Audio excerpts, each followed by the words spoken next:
Good morning, everyone. I'm Councillor Heather Smith. I'm chair of this committee.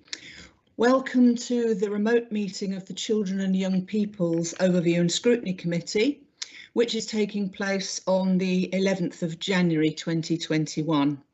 It's being recorded live to the Council's website and will be available to view for a minimum of 6 months. Please be aware that any footage from the meeting can be used in subsequent media broadcasts. I'd like to give a warm welcome to everyone this morning, members, officers, any members of the public or media who are watching this live feed. Before I start the formal business of the agenda, I'd like to cover some of the housekeeping issues. Many of you will be familiar, but I'll go through them again. Please can all participants mute their microphone and blur their background where possible. If you wish to speak, please use the chat function and type RTS, request to speak. And please remember that everything that goes into all the messages in the chat function are visible to people in the meeting. When I invite you to speak, please remember to unmute your microphone and then introduce yourself with your name and position, unless you've already spoken and introduced yourself earlier in the meeting. If you're having any issues with connectivity, please try switching off your video and just using the audio function. And if the connectivity problems continue, you may need to leave the meeting and then rejoin to try and get a better signal. If my connection is lost, then the Vice Chair of the committee, Councillor Christine Potts, will take over until my connection is restored. Before we start the agenda, I'd like to welcome and introduce a number of key officers who are present for today's meeting. I don't think you'll be able to see them all on screen at the same time, but if they're visible, they might wave. Firstly, Richard Crane, Head of Education. Michelle Baldwin, Public Health Strategic Manager. Amanda Smith, the General Manager of the County Durham 0 to 25 service from Harrogate and District Foundation Trust. Pauline Newby, the Public Health Strategic Commissioning Manager. Karen Davison, Strategic Manager of One Point and Think Family Services. Jack Tyler, Strategic Manager of Families First East. Stephen Tracy, the Corporate Equalities and Strategy Manager. Tom Gorman, Corporate Scrutiny and Strategy Manager. Jackie Graham, Senior Committee Services Officer, and Anne Whitton, Overview and Scrutiny Officer. I don't know if Councillor Gunn, the Cabinet member, is with us. I can't see her name on the list, but if she's here, welcome to Councillor Gunn and Councillor McEwen, the Cabinet Support Member for Children and Young People's Services. So we'll start the formal agenda. Item 1 is apologies for absence. Have we received any apologies? We haven't received any apologies for today, Chair. Thank you, Jackie. So we won't have any substitute members. That's right, yeah. Okay, thank you. Thank you. Item 3 is minutes of the meeting held on the 9th of October 2020. Can we agree those minutes as a correct record? Agreed. Agreed. Agreed. Thank you. Are there any matters arising? Anne's got a hand up. Thank you, Anne. Thank you, Chair. On the members of the committee present, we have Councillor Robinson, Brown, Huntington, Craythorne and Jopling. They are members of Adults Wellbeing and Health Overview and Scrutiny Committee and not the Children's Overview and Scrutiny Committee, so they will be amended. Right, thank you. Are there any other matters arising? Okay, thank you. Item 4, are there any declarations of interest from any members? No, thank you. Item 5 is any items from co-opted members or interested parties. Have we received any of these items, Anne? We've received no items, Chair. Thank you very much. So we'll move on to item 6, which is a presentation on the best start in life and the 0 to 25 Healthy Child programme. And we're going to have a presentation from Michelle Baldwin, the Public Health Strategic Manager, and Amanda Smith, General Manager of the County Durham 0 to 25 service. So over to you, Michelle and Amanda. Thank you, Chair, and thank you everyone for inviting us back to do a presentation on, as I say, on the Children's Healthy Child programme and Best Start in Life programmes of work. I'm going to do, as I say, a brief presentation. I'll try and share my slide set. Please just let me know when it presents. Yes, that's visible. Thank you, Michelle. Lovely, thank you. And as I said, my name's Michelle Baldwin. I'm Public Health Strategic Manager for Starting Well and Social Determinants at Durham County Council. And as I say, supported by my colleague Amanda Smith from Harrogate District Foundation Trust and Pauline Newby, who's the Strategic Commissioner and Manager, who will answer any questions with specific reference to the commission or the procurement of the programme of work. The aims of the presentation this morning is basically to provide you with a bit of an update on the mobilisation of the new 0 to 25 Family Health Service contract and highlight some of those key elements of this new contract as we move through. Obviously, we have the impact of COVID-19, and I think it would be unwise of us to actually raise some of the challenges that we've actually faced as we mobilise the contract.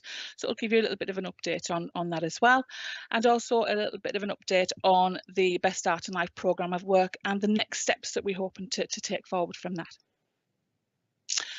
With the new 0 to 25 service, it used to be known as the 0 to 19 service historically, and that was due for recommissioning last year, and that actually gave us quite an opportunity for change to start to reflect on that programme of work, to look to see what our local needs are, to look to see what some of the national policies also were telling us as well, and to see what we could do different or better actually that met the needs of our children and young people.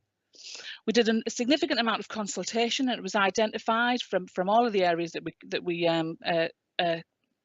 consulted with. It was our #1 priority as well, children and young people, our #1 priority, and they are our biggest public health workforce, and we need to recognise that and the opportunities that brings with us.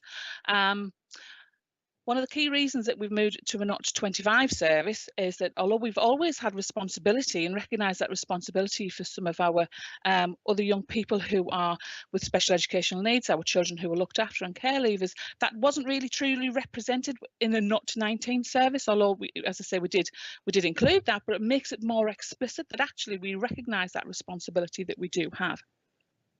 It also gave us the opportunity to look at our doing things differently and what would it look like if we looked more at it as a place-based programme of work, and make sure that we're actually doing something that's fit for the future as well, to do a bit of that horizon scanning. These are some of the national policies and strategies and guidance that we obviously needed to consider as we started to look at the new service and the new service contract. Everything from the Healthy Child programme is pending a review, so we need to keep that in mind. Our Marmot reviews, and obviously the 10 years later prevention agreed papers specifically around mental health and emotional well-being. Our Early Intervention Foundation that looks at our evidence base as well. So lots of national guidance out there, as well as understanding what our local need was as well. We need to recognise, I'm sure you may well have seen this infographic before. It is in our Durham Insights website, and that's that walk through the life course in County Durham, and recognising actually that County Durham is a very large county and we can't just do a one size fits all. We do need to recognise that there is variances within County Durham as well, and recognising those inequalities, and we've got that infographic there, identify some of our middle super output areas. And the variation across the county in that. So we need to make sure they've got a service that meets everybody's needs, as well as just some of that targeted work in those areas of greatest need.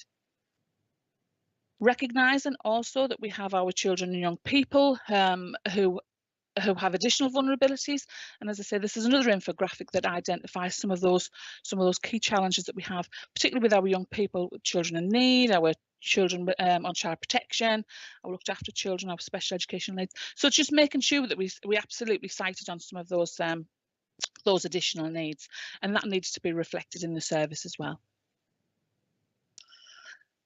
This is some of the things that we considered when we were developing the new services. What formed our principles? Obviously, we wanted to make sure that we had a very high quality service and a service that recognised our children's adverse childhood experiences and looked at that trauma-based approach. When we talk about that proportionate universalism, that's what I mentioned earlier on when I said that we actually need to have a universal service that meets everybody's needs across the county, as well as those children who have additional vulnerabilities, to try and reduce that health inequality that we know we have. Looking at the protective factors and working as early as we can to better support children's mental health and emotional well-being, and that features as well in the best start in life, and making sure that actually those 1001 critical days, that very early life experiences of a child and that family, is so critical and so important. And if we're going to make sure that we do as much as we can, what we call upstream, and to prevent some of those additional challenges, we really need to do a bit more focus around that best start in life.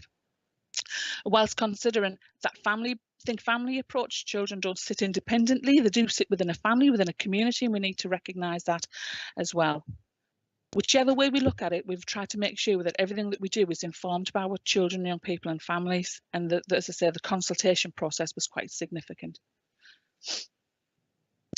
Some of the key elements of this new services we go through. There's our workforce and a skill mix model. Historically, it was very much a health visitor and school nursing. We still have health visitors, absolutely. We still have school nurses, but it's also recognising the skills and qualities and the needs of our young people. And there's many skills and competencies of many people out there that might not necessarily fall into a health visitor or school nurse category, that actually will be better suited to meet the needs of young people. So we've asked for a bit more of a varied workforce model as well. Better integration of our approaches as well, and to making sure that we've got a better enhanced parent support programme as well to meet those needs as soon as possible, and working with our health visitors and our families longer. So you'll see in the next slide that actually our health visitors now work with our families up to the age of 6 years old, instead of the traditional cut-off at 5. So for those families who need that support, and that'll take them over into the education, it'll better support them in those early education years as well. And to make sure that we're much more people focused as opposed to topic focused. That we always have tried, but this is making that concerted effort to make sure that actually we look at that integrated approach, working better with families, and not just individual topic-based issues. We also need to be mindful that we're looking at the impact and outcomes of our service, and often that's a challenge. So what difference are you actually making? So we're looking to develop that service to make sure it does meet those needs, and as I say, that reflects the voice of the child and families, and it's based on evidence and local need and cited on the NHS plan. As I said, that earlier identification of needs, the best start in life, and that focus on our vulnerable families as well. We also recognise the additional support that we need to provide for those transition years. And now that's transition not just between services, and we do recognise that, but it's also from, through education from primary into secondary, from secondary into FE and beyond as well. This slide will highlight some of those main changes actually that we've looked at that we've made in this new contract as well. There's a bit of a summary here, and you'll see on the left hand side what was previously in the old contract, but looking at the new contract, as I said, it's now not 25 to represent those additional vulnerable groups as well. Health visitor support up to the age of 6. I talked about the workforce. We also have an uplifted offer for our mental health and emotional well-being and our 0 to 6 population as well. And there's more contacts actually from the service during that very important period of life. We continue to do our screening for vision and the National Child Measurement Programme. They are mandated. And also our young people have told us they wanted more use of digital technology instead of just the traditional face-to-face. So Harrogate's worked really hard to develop a digital programme of work as well to meet everyone's needs, whilst also providing an enhanced offer in our special schools as well, and also recognising that we've got many children, young people with special educational needs also in mainstream schools, so it's making sure that our workforce is better suited to meet all young people's needs with special education needs and disabilities, whether they're in special schools or whether they're in mainstream. I'll hand over to Amanda, who's going to talk about the mobilisation of the contract. Good morning, everybody. I'm Amanda Smith, General Manager for 0 to 25 Family Health Service in County Durham, and I am a manager for Harrogate District NHS Foundation Trust. So the mobilisation of the contract, there is a detailed plan in place with oversight of multi-agency board, which really supports that integrated approach and that acknowledgement that any changes in any service can have a real knock-on effect on the wider system. So we are looking at that as a very much integrated mobilisation. The key thing, obviously, the timing was difficult with COVID hitting us last March. We would start our mobilisation at the beginning of April with a view to lots of things being in place by the 1st of September.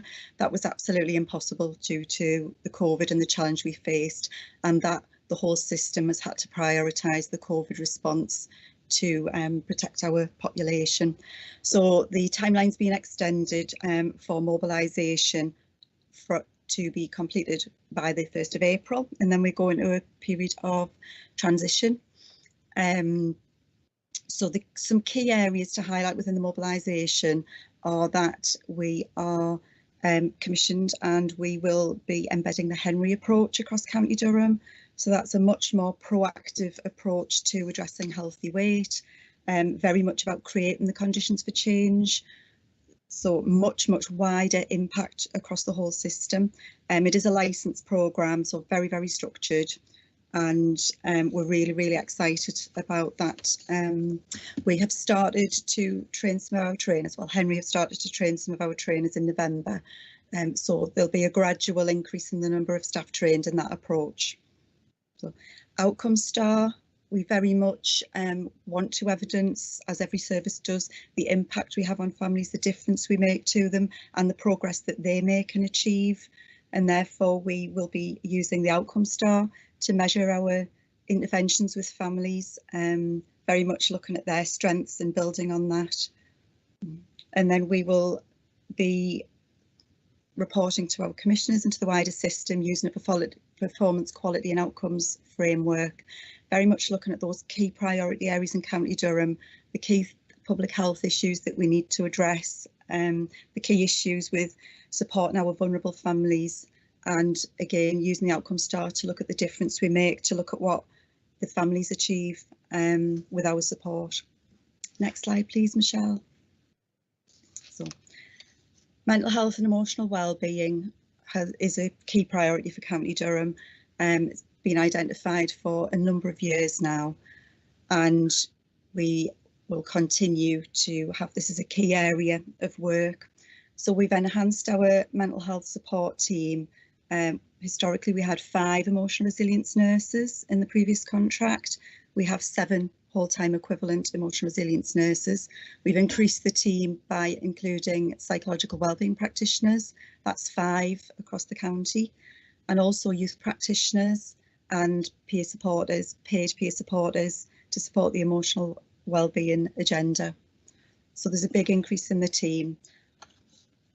The work stream that we have developed to look at emotional health in County Durham is multi-agency, includes people from across all services to inform the structure, and it's evolving, and obviously this is also in conjunction with the LTP. So the changes with that real increase within our workforce of the emotional resilience offer was met with real excitement, and there was huge interest from within the service to go into those roles, which was really exciting. So the mental health wellbeing offer will be a place-based approach, taking into account the diversity and the needs of our different communities across County Durham, and the integrated pathways developed to address those individual place needs. And again, the outcome measures, it's about what difference we're making, not about the numbers of people that we see, but actually what difference do we make to children and young people and families. Next slide please, Michelle. So communication and engagement. So we have a joint communication and engagement plan with Durham County Council. that's been really successful, with some real consistent joint communications to our children and families and our key partners. So with the new service, there was a branding refresh done in consultation with children and young people, and our staff and key partners. We are engaging with the primary care networks with some regular communications via their newsletters, but also the opportunity to attend their meetings and discuss new initiatives and to have involvement from them in, like I said earlier, any changes in service has a much wider ripple effect across the system, and it's making sure that everything remains joined up. So we've developed a new role within the service, a community anchor role, who very much looks at building on the strengths of community, increasing capacity, increasing resilience, using those community resources rather than the constant access to professionals and services. So that community anchor roles looked at profiling each of our 5 places in County Durham, looking at gap analysis and enhancing the links with the voluntary and community sector to really use those valuable resources we already have in our communities. We are developing an app with a local company based in Newton Aycliffe. So that's really exciting development. At the moment, there's a lot of consultation going on with the service, with key partners and with children, young people and families about what they would like on that app and what they would like to access via that app. And again, we remain significantly focused on working with children, young people and families, using the county wellbeing approach, really building on their strengths. Next slide, please, Michelle. So the challenges, as mentioned earlier, the mobilisation during COVID is very difficult. The world is constantly changing around us with the tier systems and the factors influencing health and well-being. The real concern about the impact on the emotional well-being of our population of COVID, and the constant changing messages nationally, which we respond to on a daily basis as a whole system. It has been a smooth transition for service users and the wider system. However, there are still expectations about what was always delivered and what they always had, in addition to what's in the new model. And that's a challenge that we will be addressing through those integrated pathways, real clarity about what our service offers, what other services offer, and that those single points of contact into services just to check what is the right offer or intervention for children, young people and families. The screening programme, the Vision and NCMP will be a challenge, very much school-based programmes, and due to the lockdowns and the recent lockdown with schools closed again, we've got a lot of work and discussion to do about actually how we're going to catch up on last year's screening and progress this year's screening, because it's still very important that our children have the best opportunities and that we have that real oversight of their development and any issues that may impact on their education and progression. And we continue to work closely as a system to overcome and manage risks and challenges. Next slide, Michelle. So specific to COVID-19, so as a service from last March and certainly into the mobilisation of the new contract, we have our business continuity and recovery plans. So, and they incorporate both Department of Health, Public Health England guidance, but also local need, and working with our key partners is a key element of those recovery plans. So we absolutely are aware of the impact on our workforce, as the wider system is, and the work undertaken by TUV on the moral injury impact. So we have workforce that has worked throughout COVID, have continued with face-to-face visiting, which is a real credit to the staff, because they are also part of the population of County Durham, have anxieties as our service users do in relation to COVID and the transmission. The impact on service users, absolutely huge. And over the last few months, we've got a much better understanding as a public health service about the impact on service users, particularly concerns about the under one and the impact on under one, those babies born during COVID, who haven't had the same access to the outside world, to groups, to activities that our children and young people previously had. We have adapted to the safe COVID working within County Durham in our shared buildings with the local authority. We've looked at digital solutions, again the app's in development, but we've set up Attends Anywhere clinics, and just this moment as a trust we are piloting patient-facing teams, so that's exciting. Partnership working has been absolutely key, particularly with our vulnerable and safeguarding families, a real coordinated approach with our partners about visiting, communication, who's having contact with the family at regular intervals.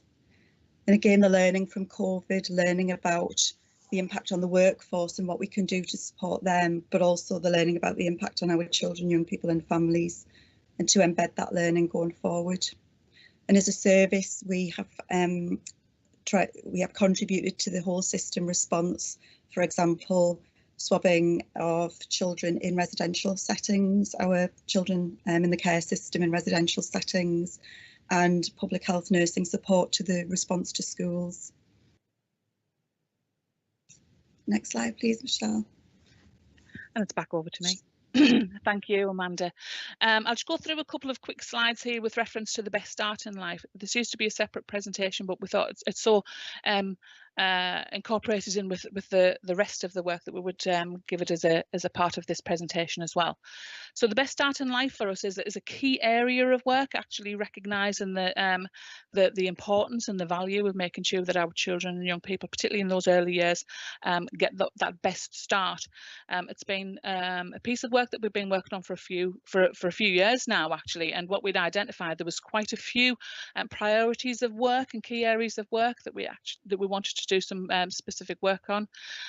We've needed to drill down that a little bit more to try and best understand what we can actually do and what are realistically our key priority areas for best start in life, because there's so many different areas, and what can we actually work better and develop through an integrated approach with our partners. And these are the key areas that we've been identified, and that's the perinatal and infant mental health, speech, language and communication, and unintentional injuries. And that's not to say any other areas of work that we identified previously are still not important, but that is fed through some of that generic and universal work that we do. But actually, if we're going to have that integrated approach and impact, this is some of the key areas of work that we need to focus in on. Best Start in Life is also now a key priority for the Children and People's Integration Board. That's chaired by John Pearce, and that provides us with that governance and that challenge as well. So those are our key areas of work moving forward. A little bit of a summary, really, and I'm aware of time, but just to go through some of those key areas and some of those where we at now, and what do we want to do and where do we want to be with those areas of work. There has been some significant areas of improvement, particularly around the outcomes and our training, working with our Institute of Health as well, and that's constantly being cascaded, working with our GPs as well around that 8-week check. That's a work in development, which is really good. But actually, we still do recognise that there's some additional work that needs to be done, particularly around work with our transformation plan and working with fathers around their mental health and emotional well-being as well, whilst we continue to work with our partners to improve the maternity outreach. So we'll be working very closely with our maternity colleagues in the CCG with reference to that. Speech, language and communication. We need to really recognise that we continue to promote those interventions and support speech, language and communication. That early identification of need is really quite important as well.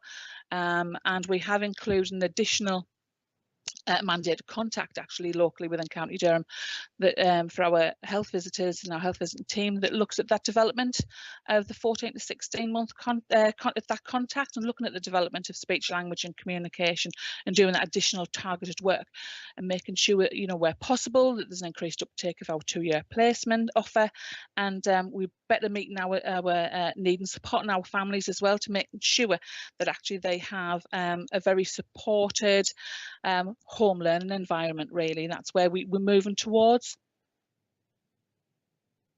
Unintentional injuries, that's another key area of work for us, and that piece of work, we developed a unique training package, a multi-agency training package way back in 2019, and that was significantly rolled out last year over 2020. With the challenges that we had with COVID as well, we still had over 350 practitioners from multi-agencies using that training as well, engaging on that training offer.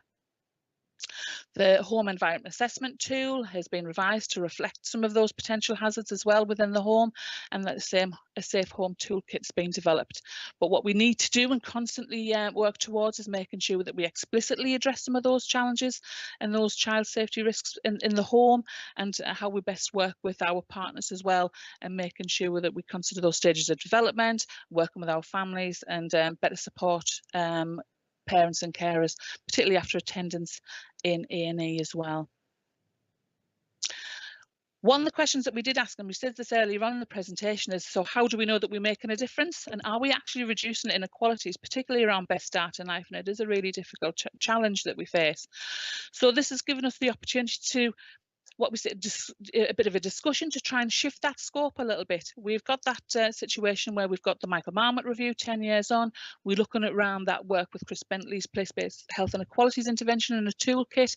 We are working more towards that place-based piece of work, and so we do need to look to see how we actually reducing the inequalities and the impact from COVID-19, particularly for our conception to 6 years population. So that provides us an opportunity to look at our partnership work, and we've got really strong partnership working, and we've got a good strategic response to COVID, and still doing that targeted response to our families of vulnerability. But obviously we've also got those workload pressures due to the COVID response in many areas. So we need to recognise and address that. What we've decided to do is do or what we need to do, it's not just we've decided to do it, is a health impact assessment. And as I said at the beginning, it's recognising actually that we've got very differences throughout our communities, and we need to make sure that we're looking at that system in its entirety. And are we actually managing to work in an integrated way? Are we actually do we have a robust framework for best start in life, and how do we best work with our partners around those key areas of work? So we're in a process now. We're just about to start a health impact assessment, as I say, with key partners. It should take us about 6 months from starting it to identifying what some of our issues are, all the way through to development of a robust framework, and that will feed directly into the Children's and Young People's Integration Board as well. So that'll be an exciting piece of work and a very valuable piece of work too. So I know that was quite a long presentation, so I don't know if there's any questions for anybody. I'll try and unshare my screen. Okay, thank you very much, Michelle and Amanda. I'm sure there will be some questions. First one is from Councillor Ivan Jewell. Thank you, Chair. Councillor Ivan Jewell, County Councillor for the Burnetfield and Dipton Division. Thank you, Michelle, and also thank you, Amanda, for the presentation. That was most enlightening. What I'd like to know is what additional challenges and strains this has put on the system. I'm a little confused because I think that what seems to be that there were additional services introduced or change introduced, but we also seem to infer that it formalised what we already did in many respects. So I'd just like some clarification on that. And I'm just wondering if we're giving additional value and additional work, what has that generated extra capacity in terms of staffing? Thank you. Okay, so I'll answer part of that if that's all right, and then Amanda, I'm sure you can jump in as well. So additional challenges on the system. I think what we have actually faced is obviously as we look to develop that new system, we need to try and reduce some of those pressures in some areas while recognising that actually there is some additional challenges that we need to meet the needs of our children and young people. The COVID challenge has been an additional challenge for us because obviously our face-to-face and our ability to deliver some of those services has been a lot more challenging. As I say, and recognising that we still need to develop and deliver some of our mandated areas of service. So we need to look at that prioritisation pieces of work. I think the additional value and capacity, as I say, what we've done is where we've reduced the need for some of that face-to-face, probably some of the historic health promotion work that took an awful lot of face-to-face work, general working in schools. It's actually how can we better meet our needs. So we've reduced some of the pressures there. We still do health promotion, but in a very different way and working with our colleagues in an integrated system. So we've tried to balance that up a little bit. So it's not just all on one service area. It's how do we best work as an integrated service, really. Some of the changes and some of the challenges, Amanda, do you want to go through some of those? One of the key changes is still mixing the team. So rather than sort of a workforce where the majority are qualified school nurses and health visitors, adding in the youth practitioners gives scope for where there's an assessment and an identified work, you've actually got a resource to deliver on that face-to-face intervention. So that gives more scope for assessment of families, and particularly our vulnerable families. And as I identified before, there are real concerns about the under ones, babies born during lockdown. There's been an increase in injuries in under ones, increased concern about perinatal mental health. So the skill mix of the workforce, obviously there's been some recruitment to do. And again, recruitment during COVID has not been straightforward. We've got, on one hand, lots of people being made redundant, but obviously you need certain skills and qualifications for some of the roles, and people have been reluctant to maybe change roles during COVID. So because of what's happened in the wider system. So can I just give one prime example where actually there is more challenge and demand on the workforce, specifically from COVID, with schools being closed for the majority of children. So when health visitors are going into family homes now to see a baby and a mum and a dad, they are also, the house is probably also got school age children within there, and as a service we would always see every child in the house and look at that family dynamic, that think family approach, and therefore actually a visit by a health visitor for a child's developmental review is actually turning into that whole family assessment. Families are needing more from us at the moment. There are some services that don't do face-to-face at the moment. Some services had to be switched off. We're very privileged. We are still able to go into family homes, see these families. There's some anxiety, but very little resistance to us going. But the workload in itself has increased because you've got the whole family there, because they are stuck in the house at the moment. So that's one of the key challenges that I would hope with the vaccination and progress through COVID won't always be a huge pressure. We do want our children in schools. Thanks very much to both of you for that. Thank you. Thank you. Are there any further questions? I can't see any more in the chat function. While people are having a think if there's anything else they want to ask, could I just ask, you may not have any information about this, but one thing that's concerning me is children's dental health during this time, because no one is getting routine dental checks and a huge backlog of dental work is building up. Are there any plans for when lockdown and the COVID crisis finally abates to sort of catch up with children's dental checks and dental health?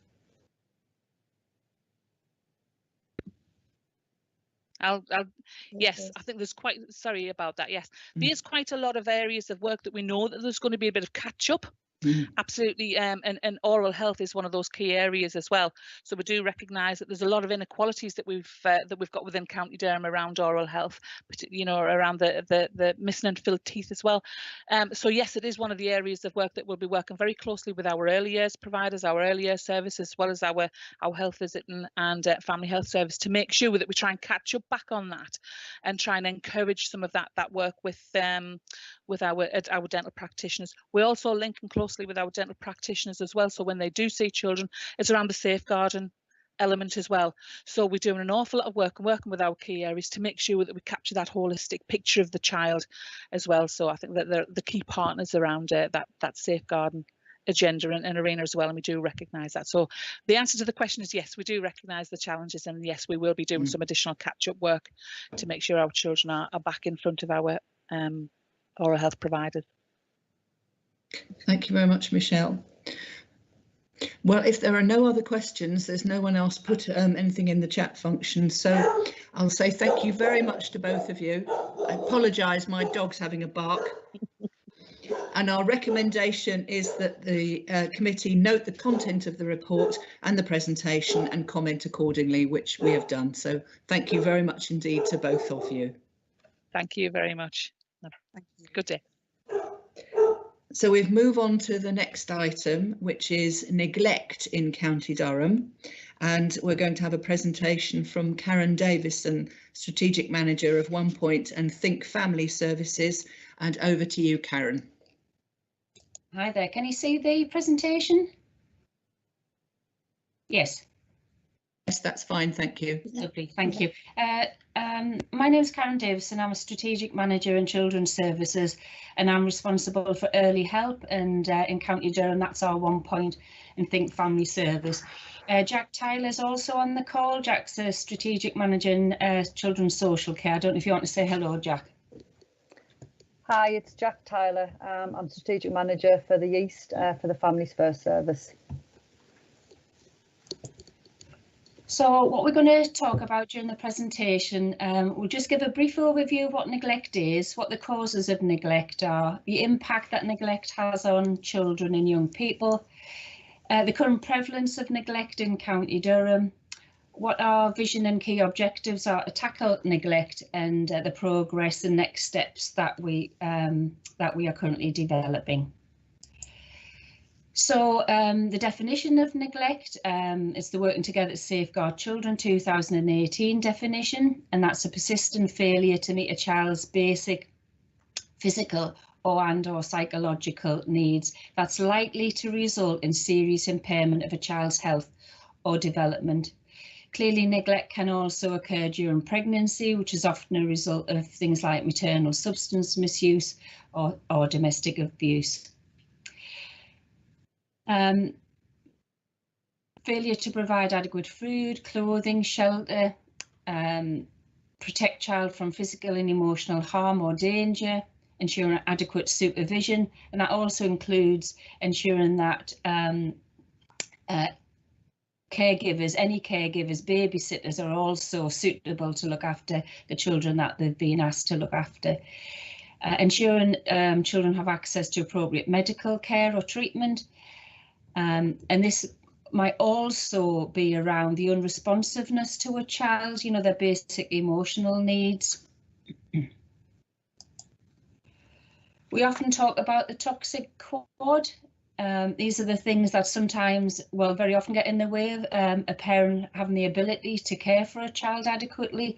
And these are things like alcohol and other drug and substance misuse, parental mental health, domestic abuse, and obviously a parent's learning difficulties. And we do know there's increased risks for children where the parents themselves were neglected or abused as children. We know that larger families, those children are unfortunately more likely to suffer neglect. We also know that babies and children under 1 are at greater risk of neglect. A child with a disability or complex needs obviously provides more challenge to parents. A parent who's got maternal illness, especially things like postnatal depression. Young or isolated parents. Clearly, living in poverty provides additional challenges for parents. And very often, where there's a combination of any of these, makes it much more difficult for a parent to parent adequately. So what's the long and short term effects for children where there's neglectful parenting? Well, clearly there's an impact on their physical and their mental health issues. This often results in children and young people finding it difficult to establish relationships and friendships. There's lack of trust in caregivers. They often have risky behaviours, maybe it's running away, putting themselves at risk, being involved in crime and antisocial behaviour, or even turn to substance misuse themselves. Very often there's poor school attendance, low achievement and aspirations, and these can be long-term, life-changing impacts for these children. So what's the vision in our key objectives for tackling neglect in Durham? Well, our vision is to obviously reduce the impact of neglect by providing effective help and support at the very earliest opportunity. We've developed a plan on a page, an associated action plan, and our key objectives are to better understand neglect, to understand the prevalence of neglect across County Durham so we can better target our resources and help to mitigate the impact of neglect for children. We also want to identify neglect much earlier. Obviously, if we can identify neglect much earlier, we can provide more effective interventions without the, that long-term impact on children. And third objective is around providing effective interventions. So our practitioners across the County Durham Partnership can deliver effective evidence-based interventions that reduce neglect before the need for statutory interventions. So to understand neglect, we've worked very closely with public health and our data intelligence team and performance team to try and get a better understanding of what neglect looks like in County Durham. And since July 2020, we've asked professionals that refer children into children's social care, what is the main reason for that referral? And as you can see in the table at the top, neglect is the most commonest reason for their concerns around a child, and that equates to 22% of all referrals from another professional around concerns about a child relate to neglect. Also, when it comes to assessing children within children's social care, the assessment factors also account for the most concerns with a child. So again, that you can see it's similar figures, 22%. The County Durham line is that dark blue line, and you can see that we are unfortunately above statistical neighbours, England and North East comparators. When it comes to a child starting on a child protection plan in County Durham, we have had an increase both in the numbers of children on a child protection plan from March 19 to March 20, from 403 up to 443, but also we've had an increase in the reason for neglect being neglect, and that has gone up by 12%. So we've got more children on a child protection plan, and we have more of those children being on a plan because of neglect. The last graph on the right hand side, that just shows the latest category of neglect. So once the child's had an initial category done, at each child protection conference they would review the category, and you can see there that still remains higher than our statistical neighbours in the England average. One of the other areas that we wanted to look at was what was the links between neglect and deprivation. And this chart just shows children on a child protection rate per 1,000 by deprivation. So these are deciles. So you can see if we chop the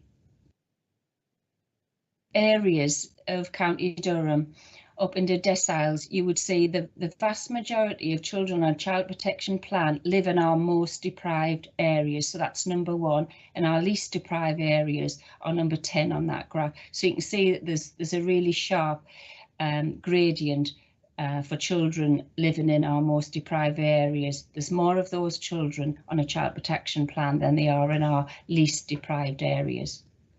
And this next graph just shows you that the darker the blue, the higher the level of children on child protection plans.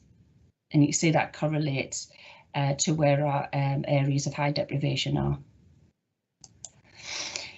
Our second objective was around early identification. So this is what we've done so far. The County Durham threshold of need has been revised and relaunched, and that's to help practitioners right across the partnership to better understand what neglect is and then what threshold they need to make a referral for additional support for that family. We've also rolled out a new request for early help, and that's enabling professionals like our schools and health colleagues to come and have a conversation on a fortnightly basis with other partners about children that they've got concerns about. And this has been very successful. If you can imagine putting information on to a referral, but being able to have a conversation about a child, you're able to pass on the nuances, those very specific concerns, and as a partnership in those early help conversations, we're able to better come up with a plan for that child and family. We also have weekly step up and step down discussions between Families First, our 1 Point service and our health colleagues, and that's to make sure that any interventions, any identification of need is discussed with our social work colleagues to ensure that we're providing the right level of support for those children. That also includes stepping down, so where social care have been involved with a child, where there's been serious concerns of neglect and a plan's been put in place, the 1 Point service and health colleagues can carry on that plan once safeguarding concerns are mitigated. We've revised the home environment assessment tool to include dental health, which I know Councillor Smith, you commented on. It's really important that we talk to children about the teeth, about the dental health, who cleans the teeth, do they have any pain when they're eating, etc. So we can make sure that we get those children in a medical appointment should they need to have them. We've also rolled out the cutting the cost of the school day, and that's helping schools to understand the impact between poverty, deprivation and neglect. We've introduced the Reducing Parental Conflict programme, and that's to help all of our partners understand the negative impact unresolved parental conflict can have on children's well-being. Was Not Brought guidance has been embedded across dental practices and other health services. Previously, we've had a number of children that during serious case reviews, we've seen and understood that they've missed critical appointments, and we need to make sure that there's a pathway where a child does not turn up for a dental appointment where they've needed treatment, and that we can ensure that those children and families are followed up effectively. Lastly, the effective interventions. So once we've identified children and families where neglect is an issue, we need to be able to provide practitioners and agencies and services with the right tools to address neglect. We have a Children and Families Practice Toolkit, which we've developed over the last 2 years. Has up-to-date evidence-based information to help practitioners know what resources are available, what tools are available. We've done this to address domestic abuse. We're just introducing one to support families with SEND, and we are currently working on the toolkit, which will provide practitioners with tools and resources to address neglect better, and I'll come on to that just before I finish. We've also we focused on identifying working with older children that are being neglected and using a more trauma-informed approach rather than just looking at, say, the antisocial behaviour, the missing school, the poor school attendance, the lack of aspiration, and trying to understand what's happened to these young people that's creating the environment that's, you know, taking them down that risky behaviour pathway, understanding what's happened to them rather than what they're actually doing. And that's really important when we work with the whole family, that we try and understand this approach. We obviously rolling out our science and safety practice, making sure when we're working with children and families that we're not just working with the child and the parent, but we're looking at the broader networks, who was around these children and families to help them when things get difficult, when things get tough, who have they got to work and support these children. And that's articulating what we call a safety plan to make sure that the children know who they can turn to and the parents know who they can turn to when things get difficult, can help them take the children to school, help them play with the children, etc. And there's a clear focus on making sure that when we're working with children, We ask children what difference our work is making to their day-to-day life. So the voice of the child is critical in all of the work that we do. We're also reviewing the Learning and Development programme. We recognise that the current programme needs updating to reflect all the new evidence-based resources and tools. We're also doing a range of thematic audits. So when we have a number of re-referrals back into our service, whether that's in Jack's Families First or into the 1 Point service, we really scrutinise these re-referrals to make sure we do understand the cumulative harm that sometimes these children face when they suffer neglect. We've also implemented a range of financial support packages, the Back to School Fund, which is about reducing the barriers in education for children, so helping with school uniforms, helping with PE kits, etc. The COVID Winter Fund, which is about, again, supporting families under pressure currently due to COVID, which might need things like washing machines to help them wash the children's clothes, furniture packs, beds, bedding, etc. And we're also have delivered a holiday activities with healthy food. Again, looking at those children that are, at risk of a lack of opportunity during holidays, obviously, and a lack of food during holidays. So what's next to do? Well, we want to launch the Neglect Toolkit, which will sit inside the Children and Families Toolkit. Again, so there's just one toolkit that practitioners can turn to when they want to know what resources and supports available for children that are neglected. We'll be launching that with a multi-agency webinar in March. We've also, through the research we've done to update the toolkit, we would like to introduce the graded care profile too. And this is a very specific tool that helps workers to work with a family to understand what the key priorities around neglect are for that particular child.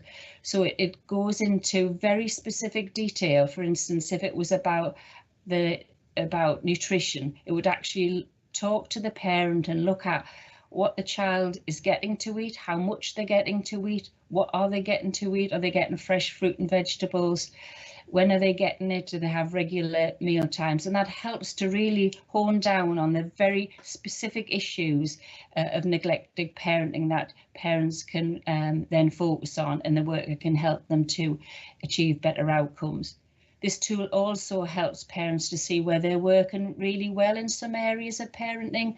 So it not only highlights what they need to do better at, but also what they're doing well at, and that also helps to engage parents in offers of support.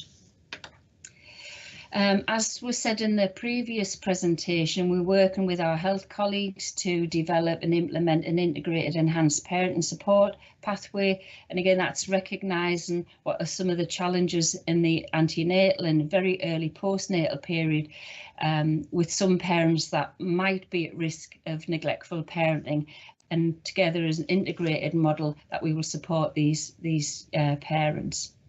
And clearly we still want to continue to implement our science of safety practice model.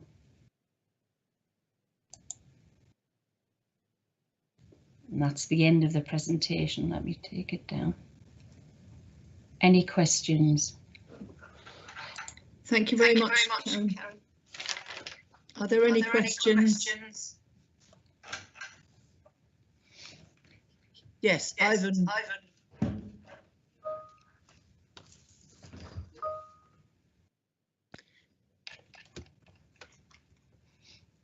So, Councillor Jewell, can you ask your question?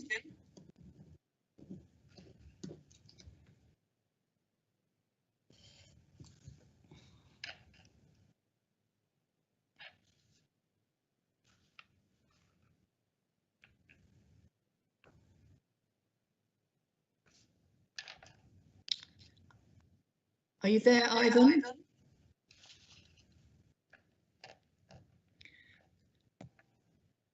If not, we'll move on and perhaps come back to Ivan. So, Councillor Court, please.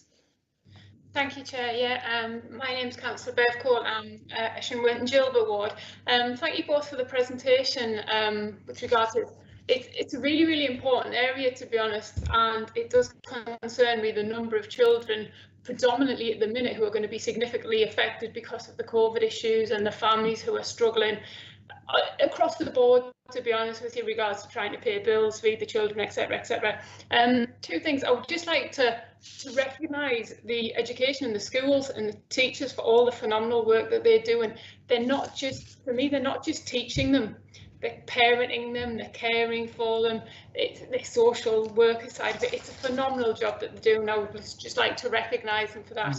And I would hope that we can continue to support them and potentially support them even more, because I know that they have issues whereby they've got children in, they recognise there's concerns and problems with the children, and it can take time. Sometimes it can take too long to get the support and advice that they need with regards to those cases.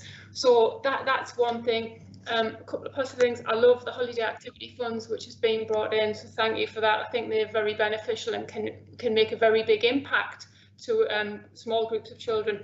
And the other thing, Karen, just if I may, very briefly, I spoke to you, I think, after the last meeting, and there's some brilliant work that's been done on support tools for people in the profession.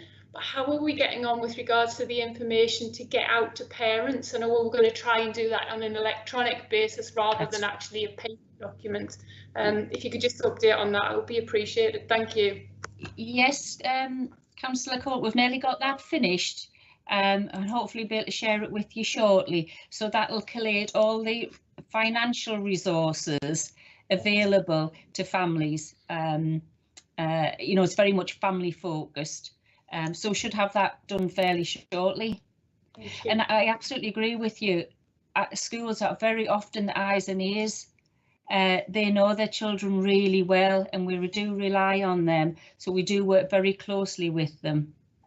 During COVID, if they have any worries about a child that they're not seeing as often as they would normally do through their online teaching, we are working with them, and we have said we'll do welfare visits should they feel we need to. Okay, thank you. Thank you.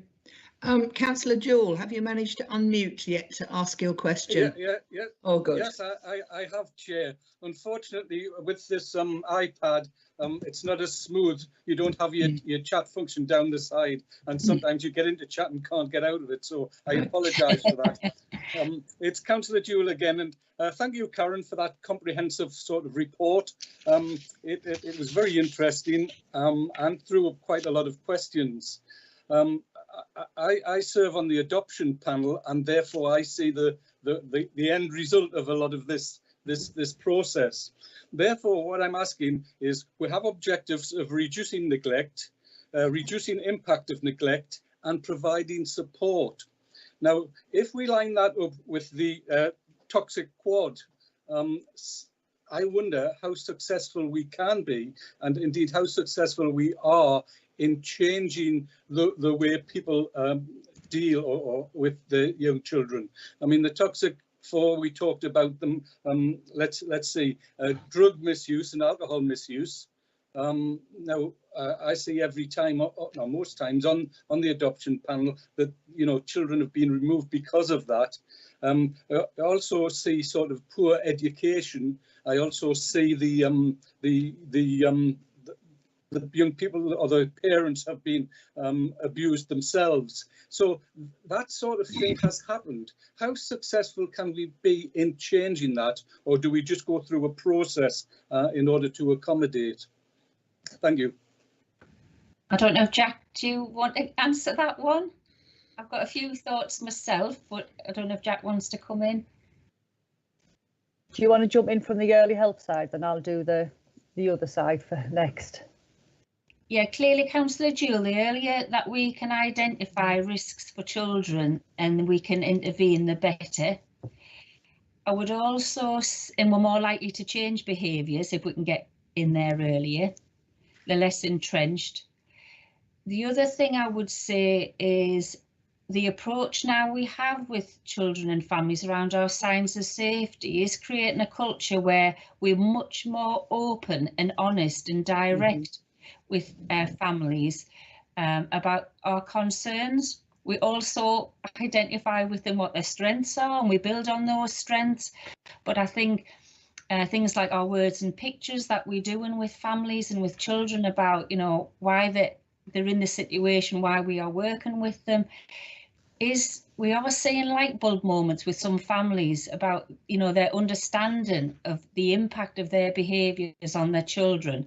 I'm not saying it's all wonderful, but I do think the way we have changed our practice through the science and safety tools is giving us the skills, I would say, and the confidence to be much more kind, but also honest with families about what we are seeing and what we are worried about, to help them understand the impact of their behaviours on their children.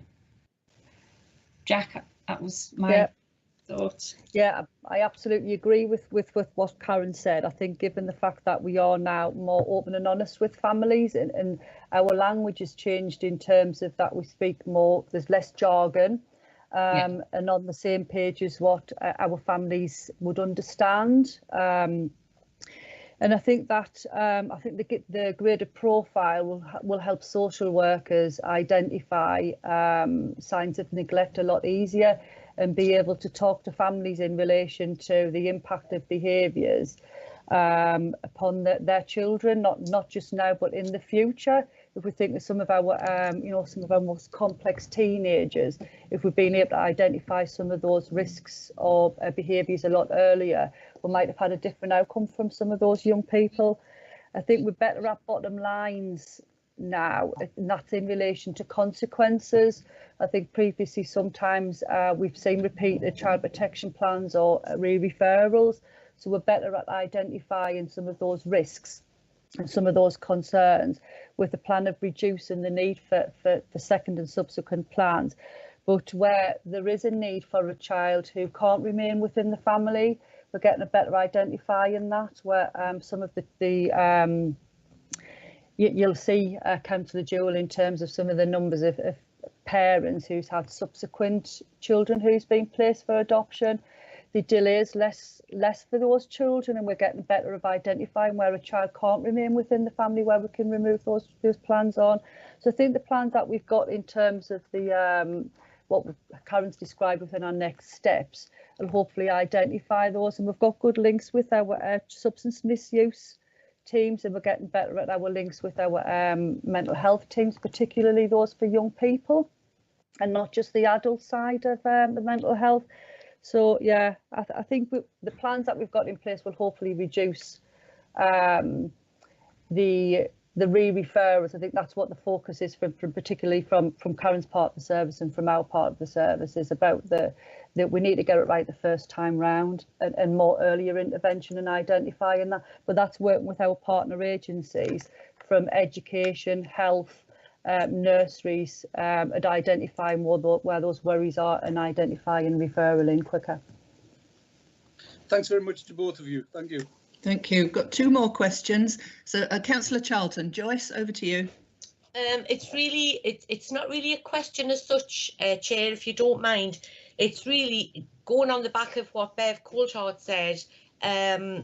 It's a thanks to the service for the funding for the holiday activities, because I'm involved with a group, and because of COVID, we obviously haven't been able to meet, but we've been able to do packs at the start of school holidays times for the children, with fresh fruit in, activity things, and the families are really, really grateful.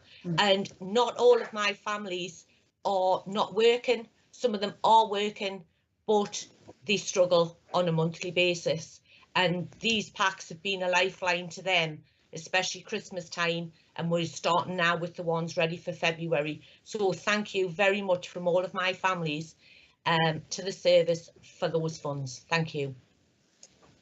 Thank you, Joyce. And Councillor Bainbridge, BT. Thank you, Chair. I may have it in twice because I got knocked out now to come back into the meeting, Chair, so I do apologise. Right, Karen and Jack, what I would like to know is how long will it take you to complete and understand the factors of neglect in County Durham children, or will it always be an ongoing project for you? Oh. All right, Karen, I'll let you off on that one. That is a tough one, right. but I think as our system, I mean, I know Stephen's on the call, as our systems get more sophisticated to help us understand, you know, the demographics of neglect, you know, how many families are we working with where they've got 4 or more children? If we got a family into the early help service, that's a red flag to us, you know, so we need to understand the those red flags, you know, for children, and make sure that we sort of better understand what our family composition's like in Durham, and understand what impacts on parenting. Right. The other question, I think it'll be ongoing. Sorry. Okay, Karen. Thank you. The other question was, you showed graphs of the deprivation areas throughout of County Durham. Now, you can see that there's some really high. Is there a yearly increase on these, or has this COVID-19 caused a bigger increase on the deprivation throughout the county? We might need Stephen for that one.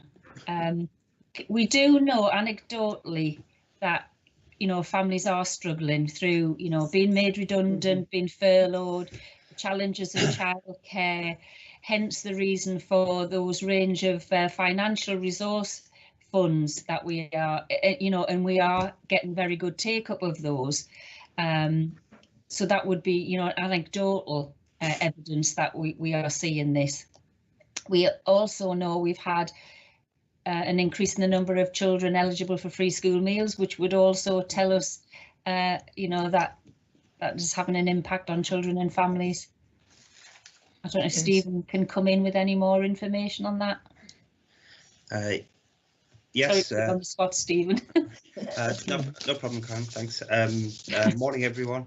I think the two things that you asked around the kind of the information around neglect and the deprivation are probably related. You know, we need to constantly evaluate what's happening in the world to inform our practice and our understanding of what we do and its impacts. It is clear that there's long-term structural deprivation issues in County Durham. There's parts of County Durham that have been deprived for a long time. The measures have remained the same for nigh on 20 years, and they've existed longer than that. And it's still similar communities with similar issues. The people might change and the generations change, but the geographical, the spread of deprivation doesn't. What does change is the extent of deprivation in these areas. So you might get increase in unemployment in certain times, which means a greater proportion of communities have poverty-related issues. You know, it's difficult to make the direct link, I think, with neglect and poverty, because not all kind of families with not enough money necessarily lead to neglect issues, but it's definitely a factor in amongst others, and I think that's what Karen was determining. In terms of the change in poverty recently, we are seeing signs of increases, as Karen's just mentioned. As part of the performance report, I was going to mention about the latest free school meal figures. We had seen an increase in the proportion eligible for free school meals prior to COVID, and our latest indicative information from the school census in the autumn has shown that that's increased further. So we're seeing further increases in child poverty using free school meal eligibility as a bit of a proxy for it. But the other thing about it is that the increase is disproportionate in areas and schools that already had high levels of free school meals. So you have this growing inequality between areas. So our most deprived areas getting, having higher levels of free school meal take up. But it's something that we'll be looking at as more data emerges. Okay, thanks, Stephen. Thanks, Karen. Stephen. Thanks, Jack. Thank you. Okay. Can I just add that, sorry, I think that when we're looking at neglect, we are getting better at identifying from our system information that informs our performance. So we're constantly looking at what information or what data we can pull off the system, which will give us better insight in terms of what's happening within our families and communities. Mm-hmm. And I think the other, there's definitely, or we are looking at the link in relation to private housing, and the link between neglect and poverty is one of the issues that's being raised up also. Thank you. Thanks for the presentation as well, Karen and Jack and Stephen. It was good. Thank you. Thank you. Right, final question, please, to Councillor Rob Crute.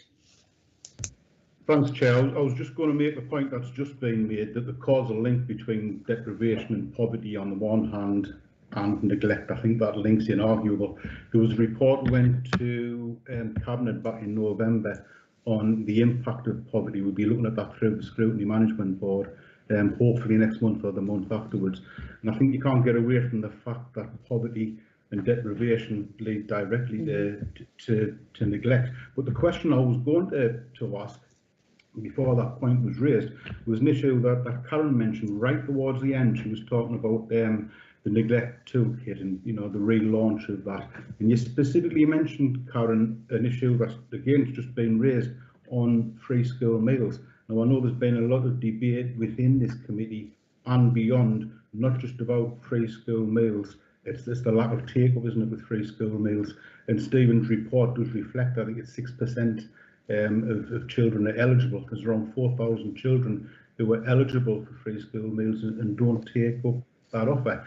Now, we did a piece of work in this committee some time ago, and there's a whole host of factors around why families and young children don't take up free school meals, and we may need to look at that at some point in the future, because I think it's a vital issue, certainly in terms of child nutrition, concentration, attainability issues at school, but also about the link between free school meals and pupil premium, which have a clear impact on school budgets. So I don't know if your service has any direct methodology engaging the impact and the numbers of people who are eligible for free school meals and those who don't take it up, because it's that proportion that is my main concern. And we had a discussion about this, myself and the chair of this committee and the relevant cabinet member at a meeting last week, about how we're going to get that message out that free school meals are available. And from what we can understand, a lot of people who are eligible don't even know that they are, and that seems to be a large proportion of the problem. So I don't know how we get those figures together, and again, might come to Stephen and further on down this agenda when we come to performance management, how we collate those figures, because if you're going to take this battle on, we need to know what we're fighting against. But once we know those numbers and how we get those numbers together, we may need to take a closer look at the impact of nutrition on neglect. I think it's a huge factor. I'll certainly take that back, Councillor Crute. I don't know what the gap is. Stephen might know, but clearly there is a gap, isn't there, between those that are eligible and those that take up, and whether there's any stigma. I think probably some work we will be doing around the holiday activities with healthy food programme this year, when we work with parents. What we need to be asking parents directly, really, what are the barriers to why they're not taking free school meals? Is it that they just don't know, or is there a stigma still associated with free school meals? So, but I will take it back. We'll work with sort of education colleagues around that element. Thanks, Karen. Yes, thank you, Karen. It is an important issue, and it's something that's being raised repeatedly recently. So we feel we need to try and close that gap so that the children who are eligible are claiming them. OK, we'll move on then. Thank you very much indeed, Karen and Jack, for that contribution. So the recommendation is that this committee notes and comments on the report and the presentation. So thank you, we've done that.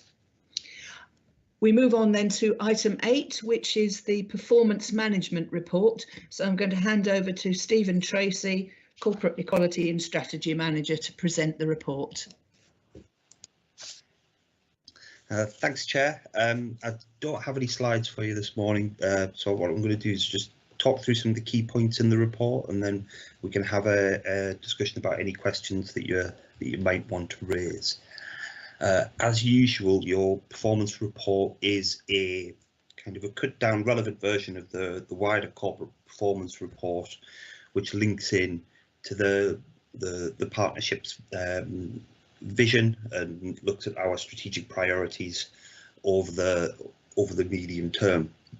The structure of this report is specifically split into 4 different areas, where we look at accessing good quality education and training for children and young people, looking at those wider universal support services for children and young people and their families, looking at how we support children with a safeguarding risk, and then looking also at our role as a corporate parent.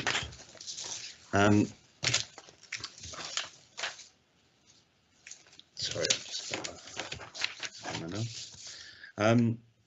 so looking at how we support children in an education setting, we can see that over the first 2 quarters of this year, generally school attendance was good. This has obviously been affected by the pandemic, as lots of the performance indicators, lots of the children's services have been. There's been a significant impact on how these services are delivered, their operating models through the pandemic. What we have seen is generally strong performance in school attendance for vulnerable children and children with an EHCP compared to national levels. There have been a few blips along the way where school bubbles have had to close, and certain special schools have had to close. We have seen also an increase in elective home education, where more children and families are requesting that their children are educated at home. This is similar to a national trend, and it's families responding again to the pandemic, looking at their own circumstances, looking at the health needs of their children and immediate family members in that household. We've seen an increase in the amount of support for children with SEND and SEND issues across the year. This is generally a little bit counterintuitive, because we've seen a reduction in the number of EHCP requests, but there's been a lot more underlying activity with respect to inclusion and autism, to support children and young families in an education setting. We've seen lots more support to schools from our behaviour panels, and specifically supporting school staff to make the links between challenging behaviour and unmet needs, where children are involved with the behaviour panel work. Generally, it doesn't result in permanent exclusions, which is it means it's fulfilling a positive role. Generally, there's been an improvement and a wider collaboration between the partnership between schools and the early help world. Develop more collaborative processes and try to get better access to wider services, again specifically for children with autism and in inclusion settings, but also about general well-being and mental health. There is some results from a national survey in the report which points to the increase in mental health need amongst children and families as a result of lockdown. For older children, our Durham Works service continues to be a key area. They've undertaken more engagement in new ways, less face-to-face work, obviously, but more texting, more video conferencing than I think they've ever been done before. They've resulted in more Year 12 and Year 11 places being offered in the national benchmarks, and there's a whole range of projects and initiatives around national Key Start projects and supporting children and young people who are at risk of becoming NEET. So a lot of that work continues in a key area, and I know there's work coming forward with that to better understand some of the impacts on the economy and on the jobs to help children and young people into employment and into further education and training as the months roll on.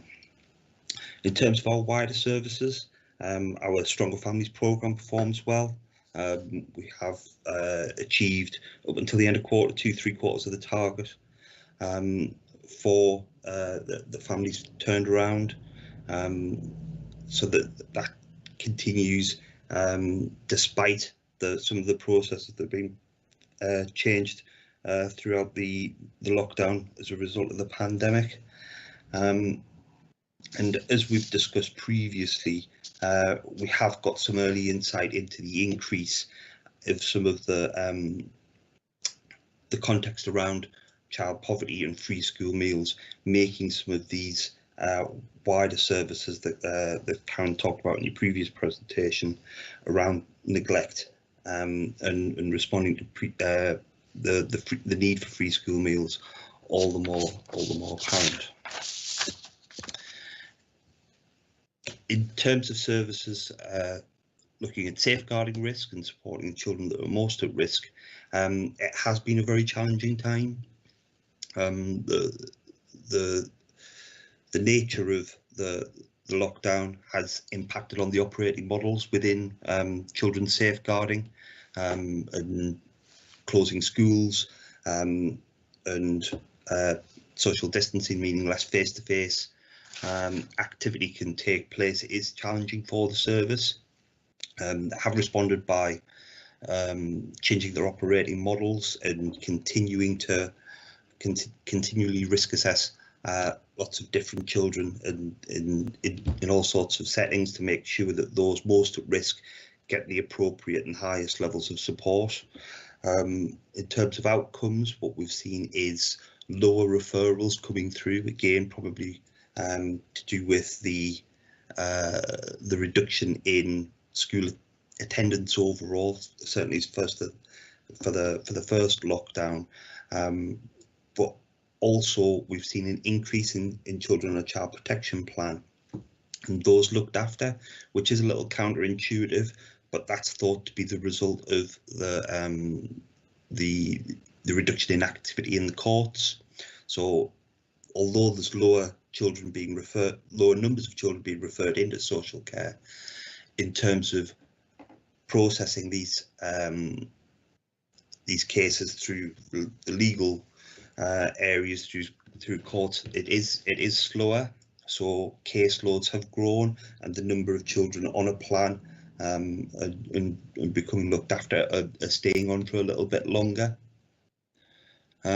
Generally, our feedback from all sorts of different areas from children and families has been positive about the new methods we've put in place, about virtual conversations with social workers and the family contact time.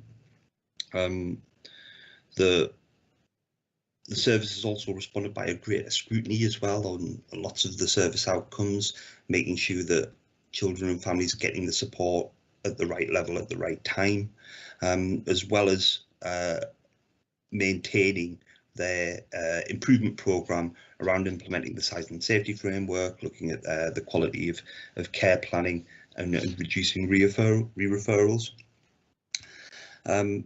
In terms of our role for supporting looked after children, it's also been a challenging time. There's been lots of placement and budgetary pressures brought about by the pandemic. I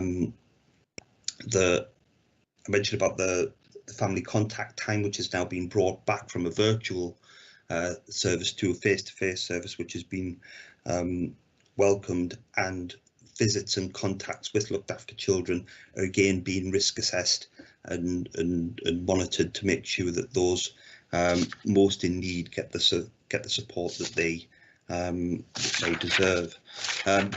The ultimate issue with the numbers of looked after children are still likely to increase. We've got increasing pressures from the court, even though the courts are back in place now, pushing through the number of cases into care proceedings, and as they go on to become looked after is likely increase, we think, for the next few months yet. And that's a bit of a whistle stop tour of your this quarter's performance report, so I'll happily answer any questions where I can. Okay, thank you, Stephen. There was a lot of information in your report, so are there some questions from members?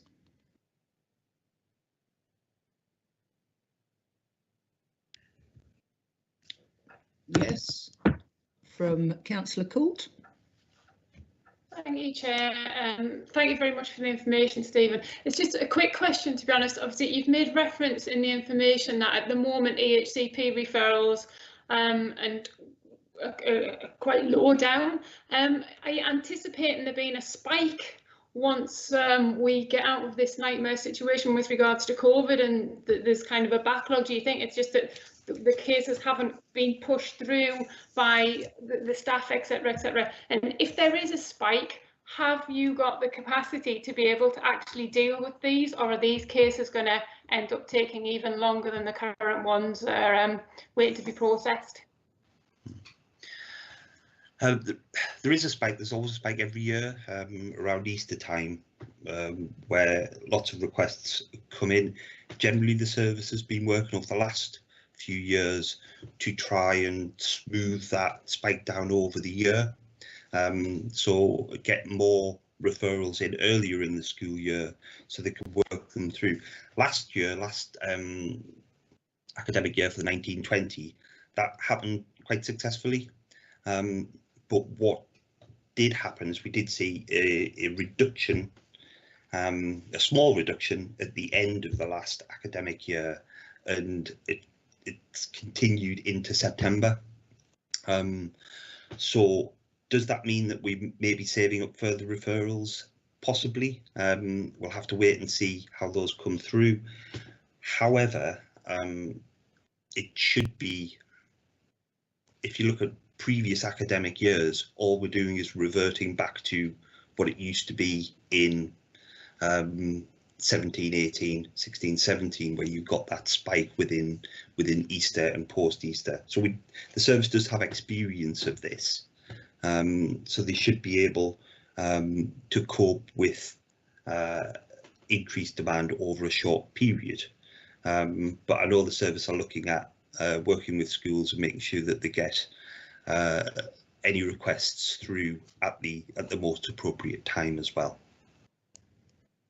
Thank you, Stephen. This is an area that we were going to look at as a committee, because we'd noted that the response times for completing education and healthcare plans fall well short of what they should in many cases, and so we were going to look at some of the factors that might contribute to the delays in getting those completed. But of course that work has had to be put on hold because of COVID, and as Bev says, I can't help feeling there'll be a big backlog when we finally come through this, and more children will have been identified that need these plans. So we will keep looking at it, but thank you, Stephen.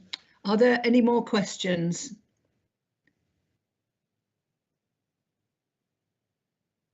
No, in that case, thank you very much, Stephen.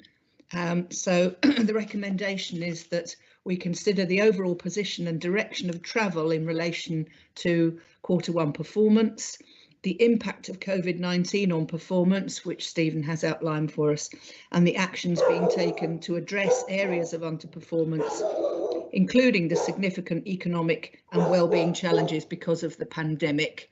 And apologies for my noisy dog again.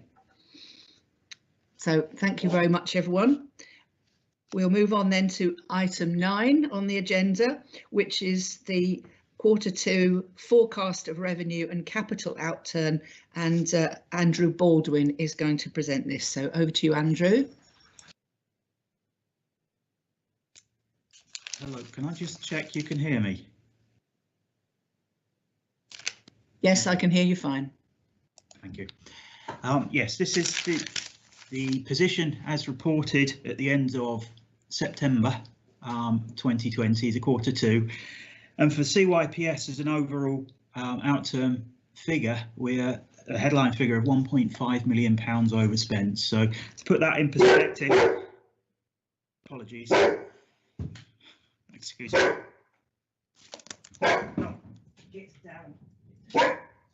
I'm glad I'm not the only one with a noisy dog.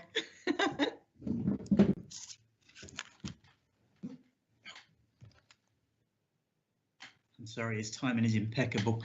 To put that in perspective, that represents 1.23% of the overall budget or net budget for the CYPS of £1.25 million. Now, paragraph 3 of the report highlights that in reporting these figures, this is net of what is deemed to be COVID-related activity. There's been an additional forecast at Q2, £6.6 million of activity related to the COVID crisis, mitigated in part by £1.5 million of savings because of activity that's been curtailed because of COVID. Those figures have been excluded from these headline figures that we're talking about, although we do cover them later in the report. If we move down to the first table in paragraph 8, we see where we get the overall budget from. Originally, the budget was set by Council at 123 million. It's now up to 125 million because of transfers from reserves and contingencies. Primarily, this is in relation to the pay award that was settled on during the current year.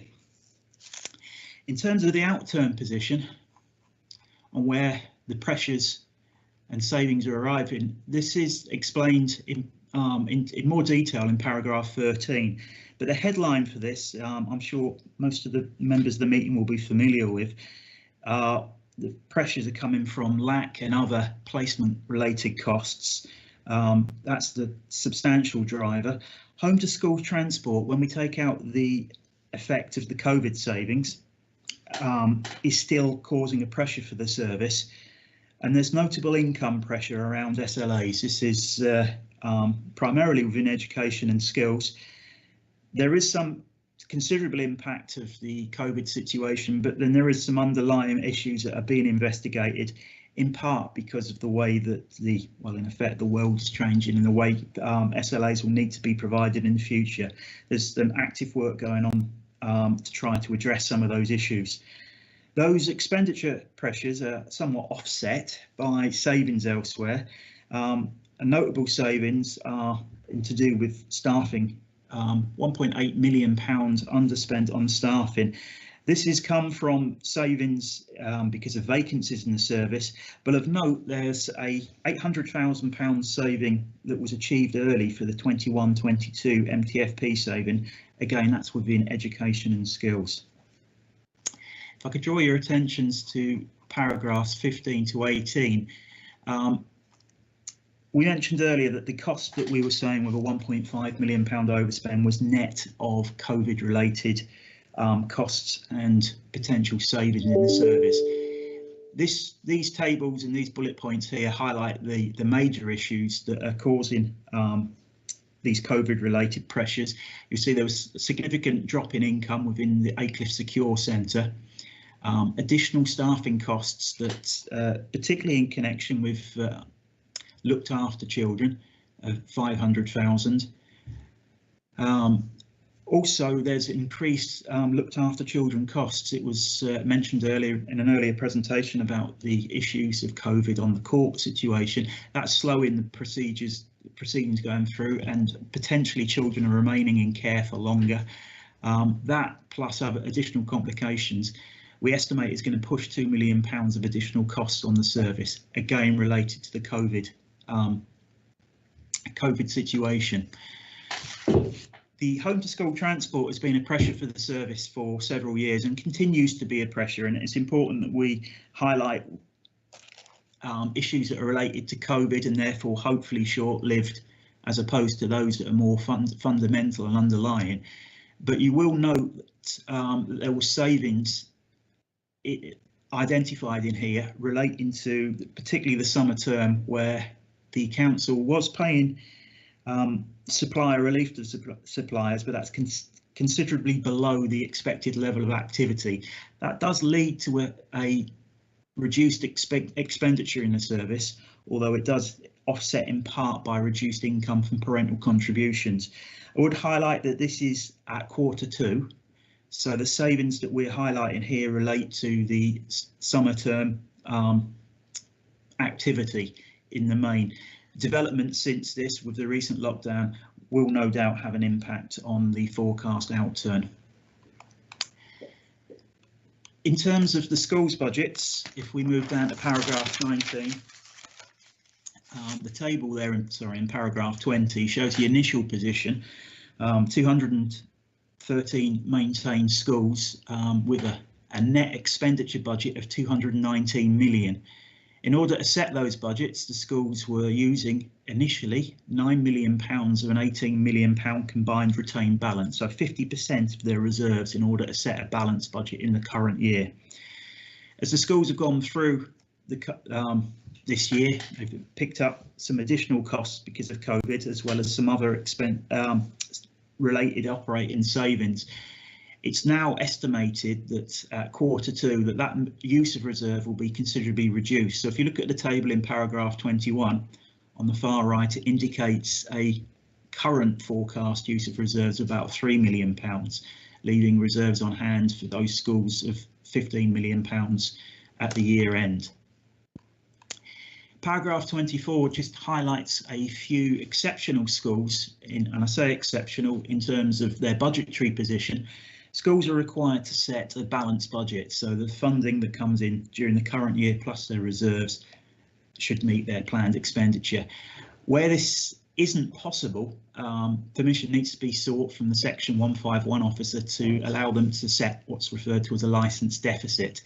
There were 8 schools that applied and were successful in this, and the position of those schools is outlined in paragraph 24.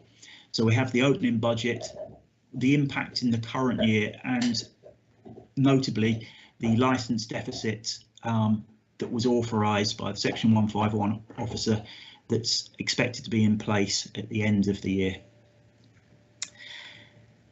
Paragraphs 26 onwards looks at the DSG essentially retained block, and the element that attracts most attention is the high needs block, because if you look at the table in paragraph 26, we see that there's a forecast overspend at Q2 of 1.97 million. So again, this has been a pattern over previous years. There has been a lot of pressure on the high needs block. The cumulative impact of that we can see in the table in paragraph 32, which shows that by the end of the year we are forecasting to be in an overspend position against a high need block of 7.7 million. There's been quite a bit of activity in terms of funding changes which will impact on this, but also there's been the development of a recovery plan intended to recover this deficit over the next 5 years. That was worked on by officers in conjunction with the schools forum. The plan is that this overspend position will be recovered within 5 years. The plan has been considered by council and is updated and reviewed as we progress through this. The final area I just want to touch on is the capital programme. It's in paragraph 38. We see it summarised with a current budget of 25.8 million, actual expenditure to date of 5.8 million. The forecast at Q2 was that the budget would be spent. We would expect to see the actual expenditure be quite low at Q2, primarily because a lot of the work, particularly around schools, goes on during the school holidays, and it takes a while for the bills to come through. Obviously, with the situation that we're currently experiencing, where the activity is going to be significantly less than that, and we are monitoring that going forward, and we'll have a much clearer picture at Q3. It's anticipated that with approval of MALG and then through council, that any underspend on the capital programme will be allowed to be carried forward into subsequent years so we can complete the planned works. So that was a very high level description of the report. If there's any questions, if I can help, I'd like to answer. Thank you very much, Andrew. There's one question from Ros Evans. Ros? Hello, yes, I'm Ros Evans. I'm a co-opted member of the Overview Scrutiny Committee. It's something that I've raised every time the high needs block has been mentioned. It's very much a question, the point of view of children and families who find themselves needing extra support in schools. And the high needs block has been an issue, and there's also this sort of, I don't know whether it's fair to call it horse trading between schools and the council about who pays for what exactly when children need additional funding. The Children and Families Act of 2014 put children and families at the heart of decisions about their situation in terms of special needs and disabilities. And I feel very strongly that the information, although it's very dry and very, I don't know, perhaps difficult to understand, I think it's very important that this information about funding is explained to those families. And I don't see that happening particularly. And I have asked over the last couple of years about how the council feels it should communicate these high-level funding difficulties to children and families. Can I respond to yes, please, Andrew. Yes. Well, I can summarise what we currently do, rather than express a view whether that is sufficient or not. It is communicated in terms of that it goes through publicly available reports and to meetings such as Overview and Scrutiny, and that is reported or is available in the public setting. There's no direct consultation or discussion with schools, parents, well, schools obviously there is, but parents and affected families on this matter. There isn't actually a direct requirement for the council to do that. It's not something that we're aware that other councils undertake to directly communicate with the public. So that's the situation that we have at the moment. So that's really all I'm commenting on, what we actually do and the requirements that are in place.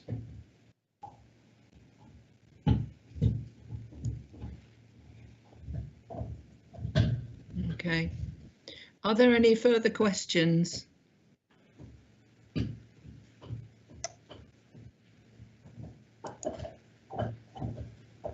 Oh.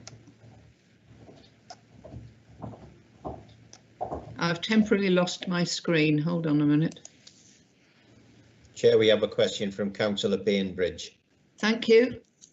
BT, please ask your question. Hi, Andrew. I am interested in how Ros had said it isn't getting out to the parents. And you said you don't do no public consultation. Is there no way it could go through the AAPs? So that would be public consultation. Well, again, I can only speak from a finance perspective. I'm sure that's something that be considered and something that we might need to raise with the service. Thank you. Thank you very much, Andrew. If Richard Crane is in this meeting, I don't know whether Richard wants to comment about that. I'm happy to pick that up with the AAPs potentially. Yeah, no problem at all, Councillor Smith.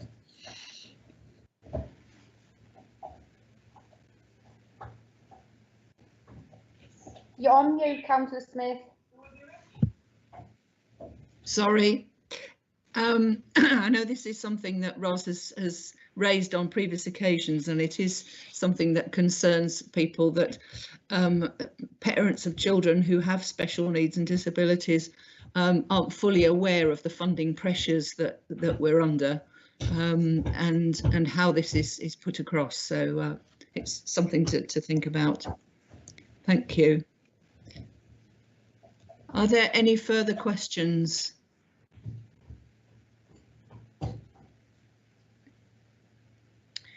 If not, then thank you very much, Andrew. So the recommendation is that we note the updated forecast of revenue and capital outturn for 2020-21. So if we move on to item 10, which is any other business, I haven't been informed of any other business. So that concludes our meeting for this morning. So thank you very much, everybody. There's somebody, is that Ros? Has made yes, it's request to speak. Again. Right, okay. It's just, sorry, I missed the beginning of the meeting because I was on another meeting. I got the wrong link. And it's something that was from the minutes, and it's just some information really. I asked in the previous meeting about the government scheme for laptops, and now we're in another lockdown. And we've seen a slide showing that 20% of children in County Durham are living in poverty. And I just wondered whether the council had figures on how many families had benefited from the government scheme for laptops, and how these figures compare with other councils in England. And also, is the rollout continuing now? I'm a bit in the dark about the whole situation, to be honest. Okay, thank you, Ros. Richard, are you able to answer that? Yeah, I can give you some information around that, if that's okay. Okay, so in the first phase of the scheme, around June 2020, laptops were provided to children with a social worker and disadvantaged children in Year 10. Durham received an overall allocation of just under 1,700 devices. We have allocated the vast majority of these and also supported new cases with a laptop as they're added to the social worker's caseload. The overall national allocation for the first phase was 220,000. In the second phase, where laptops are available to support schools where children are required to remote educate, the DfE have published a document as at 18th of December, which shows that Durham maintained schools have received 1,808 devices. The overall allocation for Durham maintained schools is around 4,600 to 4,700 devices. So the DfE still have lots to distribute, which we think is going to start next week for primary schools, as they're focusing on secondary schools initially. The academy chains receive their laptops directly and are not featured in the document at trust level. And so in total, in the second phase, the DfE have distributed 342,000 laptops to maintained and academy schools. We're also currently doing a survey to understand whether pupils at each school in Durham have sufficient computer devices and internet access, and the deadline for responses is today. So I hope that gives you a little bit of information around that.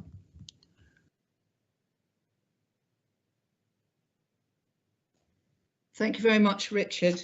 It's an issue that I know has been concerning people, that some of the children who really need internet access to do work at home haven't been able to get it. So thank you very much for that update. So if there is no other business, then I think that is the end of our meeting for this morning. So thank you very much, everybody who's participated. And if you would just stay in place until the broadcast has completed. Thank you.